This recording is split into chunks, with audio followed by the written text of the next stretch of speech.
Creadores de toda índole han sido permeables al pensamiento existencialista, preocupado por la deshumanización de la persona, sobre todo si ésta se encuentra inmersa en una época como la contemporánea. En su precipitación por conseguir todos los sueños, el ciudadano contemporáneo queda abocado a todo lo contrario, a extinguirlos, propiciando una sociedad que deviene irracional y automática, privando a sus habitantes de toda voluntad. Las reflexiones plásticas y fotográficas de los artistas de este museo han indagado también en las consecuencias del exceso, en conceptos como la producción, la indefinición de límites, las dificultades comunicacionales, el consumo, la velocidad o el uso de los recursos naturales en el mundo de hoy.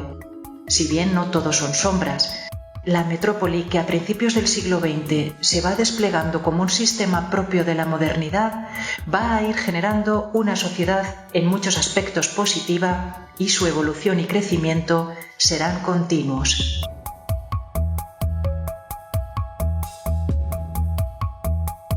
Juan Esplandiu era conocido como el pintor de Madrid. A lo largo de 50 años trazó un mapa pictórico de una ciudad cercana y entrañable.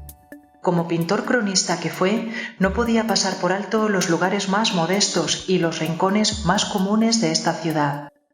Tasca madrileña retrata una escena de claras resonancias teatrales que muestra a un grupo de personas tomando algo.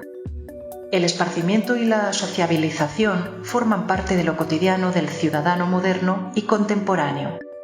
Se trata de un sencillo interior que transmite un clima un tanto frío, acentuado por la paleta de azules y por las posturas un poco rígidas de los personajes, en sintonía con las botellas del fondo. Quizá literalmente era un día de invierno, de despejados cielos azules e intensa luz que se cuela por la ventana y que es reflejada por el protagónico reloj.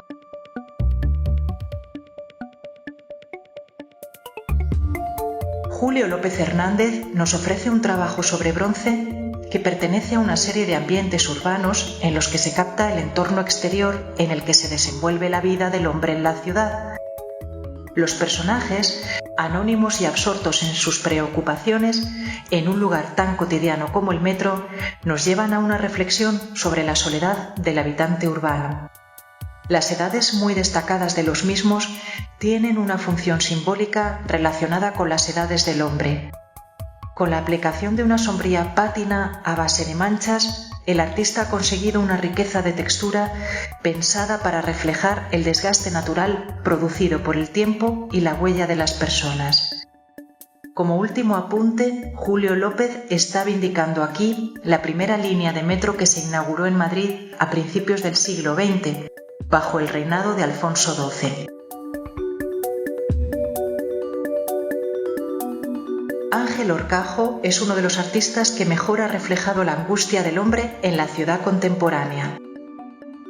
En los años 70, su visión de lo urbano se inscribe en una tendencia crítica, ética y premonitoria de muchos aspectos de cuanto nos ocurre en el presente. Como se puede observar en el ciclo de las cabezas, el artista rompe con el marco tradicional del cuadro, para mejor metaforizar que la ciudad representada es producto de la razón llevada a sus últimas consecuencias. Los símbolos de violencia y de muerte, la arquitectura opresiva, la tecnología amenazante y el caos imperante inspiran una composición llena de confusión, de incomunicación, temor, soledad y pesadilla.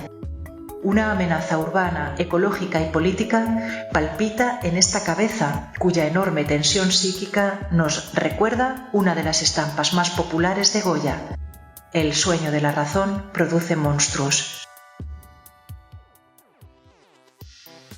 Pintora madrileña licenciada en psicología, Ofelia García trabaja principalmente con soportes fotográficos, a los que añade veladuras de pintura, debatiéndose entre asuntos autobiográficos, bodegones o paisaje especialmente focalizado en la escena urbana. Las imágenes de Madrid que aquí presentamos parecen mostrarnos dos caras de la ciudad, la que se expresa abiertamente en sus edificaciones y la que se esconde tras las veladuras, elemento muy presente en el trabajo de esta artista. Como indica el título de la pieza, Estamos oscilando entre el interior y el exterior, o si se prefiere, en metáfora de vida entre las apariencias y lo real. El mundo de arquitectura visible es atravesado por estructuras geométricas que aspiran a la abstracción en una danza de fractales de luz, sombra y decidida oscuridad. Como pocos artistas, Miquel Navarro ha sabido crear todo un repertorio icónico de base geométrica, con claras referencias a las construcciones arquitectónicas y a la imagen de ciudad como conglomerado de prismas, conos y cilindros de vocación vertical. Crea una obra en la que las estructuras constructivas y las configuraciones espaciales y ambientales expresan metáforas sobre el tiempo y el espacio con valor universal. Esta escultura de nombre binario nos invita a pensar en dicotomías clásicas como lleno-vacío, abierto-cerrado, luz-sombra, horizontal-vertical, cóncavo-convexo o masculino-femenino. La idea de tiempo que transmiten sus piezas nos envuelve en una atmósfera ciertamente atemporal. El vacío generado por la ausencia de cualquier rastro humano no perturba en ningún momento la contundencia de sus formas. No obstante, la corporeidad y la fuerte presencia de estos volúmenes nos hace parte integrante de la obra.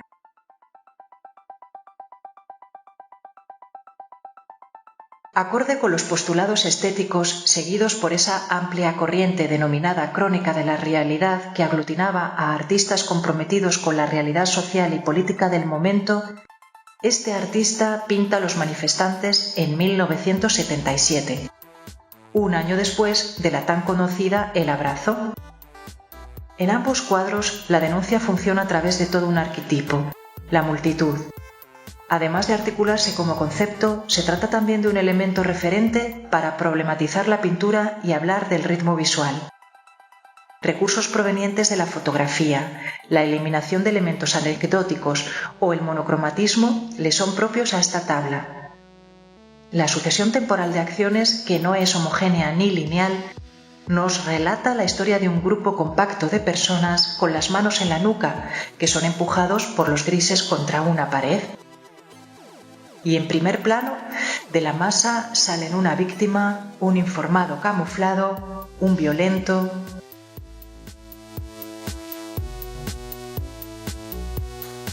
Manuel Quejido formó parte de la nueva figuración madrileña. Sin palabras es una pieza en clave autobiográfica, referencia alusiva al viaje que acababa de hacer el artista por Estados Unidos, y que podría interpretarse como la síntesis de un cuaderno de bitácora irónico. Y es que en la composición de este título, Quejido juega con el lenguaje, apocopando la frase por usa ando sin palabras. La composición alude a un espacio urbano irreal, sumido en la atmósfera de un sueño, en el que se dan cita varios acontecimientos y numerosas referencias plásticas, y donde creemos encontrar un subtema que le interesaba por aquel entonces, el de los encuentros fortuitos debidos al azar y sus implicaciones. Observamos también una implícita alusión al arte efímero de intervención urbana o grafitera que nos sitúa ante cualquier barrio obrero de la ciudad de Nueva York. Esta artista multidisciplinar, Eva Ben-Sasson, actualmente referente de la escenificación y de la fotografía británica, propone con rotunda visualidad un poema al anonimato en la ciudad o sociedad contemporánea.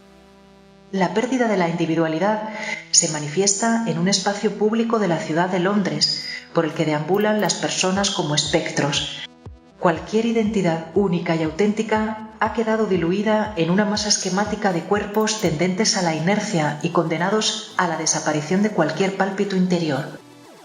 Los habitantes de esta plaza nos recuerdan que un ser humano puede dejar de serlo para convertirse en una cosa, una máquina, un proyecto o un espejismo colmado de deseos y psicologismos que lo distancian de su verdadera naturaleza esencial.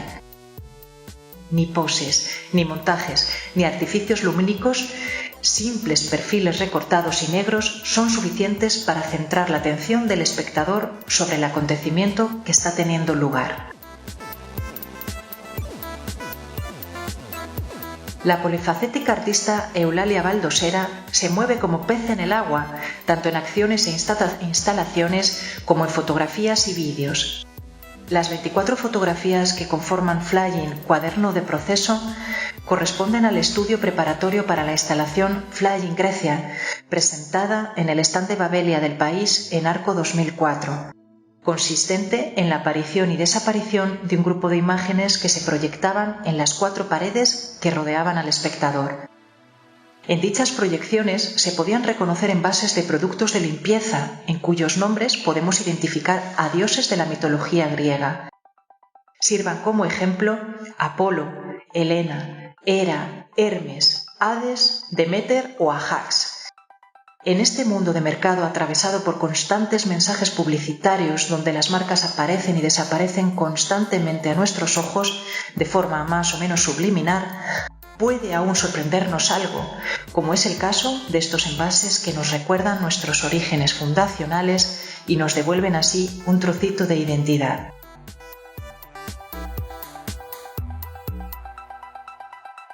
La figura humana de acero solitaria y desnuda, que parece encaminarse hacia un muro asfaltado que equivale a su propia condición narcisista, es esculpida por Esperanza Dors.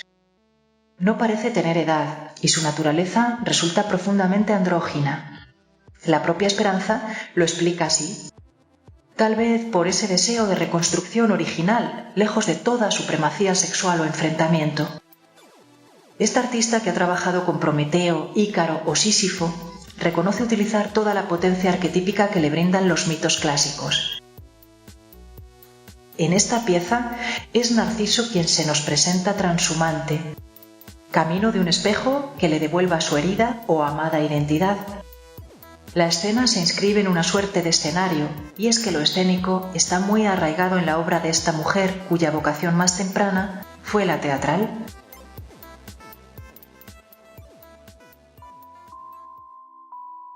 Como complemento a todo lo que hemos analizado, surgen un espacio y un tiempo para la exaltación del equilibrio, el ritmo y el matiz, para que el humano lo sea con intimidad, hondura, misterio, emoción y ternura. Es el momento de acercarnos a las dimensiones individual y colectiva, teniendo en cuenta que el espíritu también nos conforma y armoniza. Lo contemporáneo se identifica ahora con un apolíneo sentido de la belleza, que puede ser clásico o abstracto. Hablamos de un paisaje interior.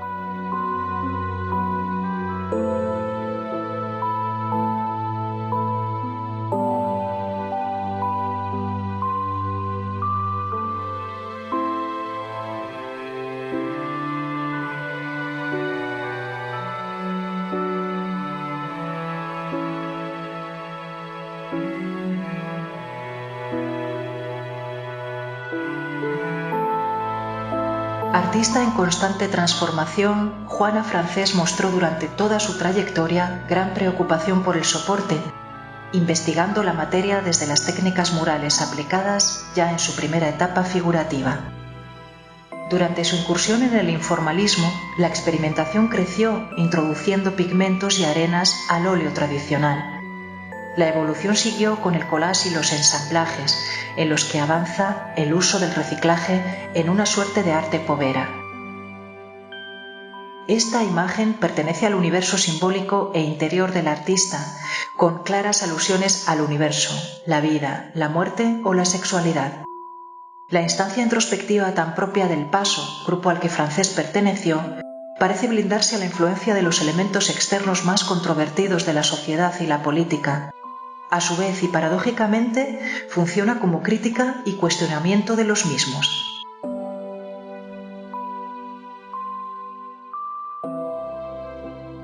La pintora Amaya Bozal procura que las imágenes surjan de la propia tela de manera natural, igual que una planta nace de la tierra. Estamos ante una artista fuertemente vinculada a la naturaleza y lo telúrico, que trabaja con tierra, agua y fuego, pan de oro y de plata, y pigmentos naturales que prefiere siempre a los industriales. Muelle Rojo pertenece a la serie Construcciones en el agua, presentada en Venecia en 1998. La mayoría de estos cuadros son arpilleras pintadas con óleo y en cáustica que reflejan muelles, dársenas y farallones, estructuras todas ellas que permiten la impronta del mar a través de la huella que deja sobre ellas el agua.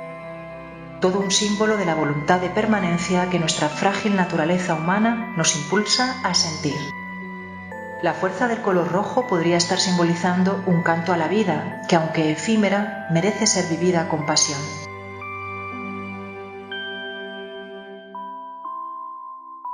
Marta Cárdenas, seguida por artistas de la talla de Eduardo Chillida y Rafael Ruiz Valerdi, se reconoce en la búsqueda consciente de una idea, que devendrá camino, para ella lo más importante, y posterior resultado, y se confronta con que indefectiblemente en dicha búsqueda interfiere siempre la parte inconsciente o esa necesidad que te marcan las tripas, dicho literalmente por la propia Marta. Admiradora de Morandi, Velázquez y Vermeer, en los 90 evoluciona de la figuración a la abstracción.